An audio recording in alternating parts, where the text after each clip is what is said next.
करताना सुद्धा तुम्ही मनमानी करून तुम्ही हा सर्व कारभार करताय। त्यांच्यावरती पोलीस स्टेशनला कायदेशीर गुन्हा दाखल झाला पाहिजे। त्यांच्यावरती पोलीस स्टेशनला कायदेशीर गुन्हा दाखल झाला पाहिजे। अजिबातच पाणी येत नाही आणि आमचं पाणी खूप लांब आहे, विहिरीचं खूपच त्रास होतो। गुहागर तालुक्यातील मासू ग्रामपंचायतच्या सरपंचाबाबत तक्रारी करत मासू येथील ग्रामपंचायत कार्यालयाजवळ ग्रामस्थांनी उपोषण सुरू केलं आहे। गावामध्ये चुकीच्या पद्धतीने विकास कामे होत आहेत, अर्धवट असलेल्या कामांचे पूर्ण पैसे अदा केले जात आहेत असे आरोप ग्रामस्थांनी केले आहेत।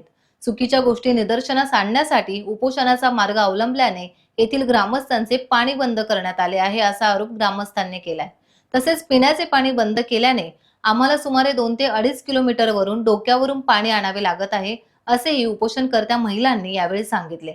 याबाबत ग्रामस्थांनी आता कारवाईची मागणी केली आहे।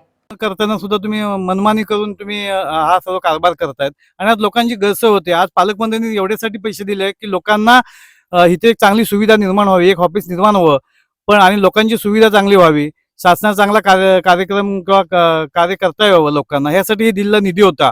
परंतु ह्या मनमानी बॉडी आणि हे बीडीओ ह्यांच्यामुळे आज हे सगळं असं झालंय। तर ह्यांच्यावरती पोलीस स्टेशनला कायदेशीर गुन्हा दाखल झाला पाहिजे, ही आमची मागणी आहे। पाणी बंद झालंय त्या संदर्भात तुम्ही काय सांगू शकता? मला एवढं म्हणायचं आहे की आमच्याकडे महिना 2 महिने अजिबातच पाणी येत नाही आणि आमचं पाणी खूप लांब आहे विहिरीचं, ते आमच्या काय वरती आणता येत नाही आणि आम्हाला खूपच त्रास होतो। आणि आमच्याकडे अशा वयस्कर महिला आहेत, त्यांना पाणी मिळत नाही, तेव्हा ह्याची दक्षता घ्यावी। टाइम्स डिजिटलला लाईक करा, शेअर करा, सबस्क्राईब करा आणि बेल आयकॉन दाबायला विसरू नका। Times digital.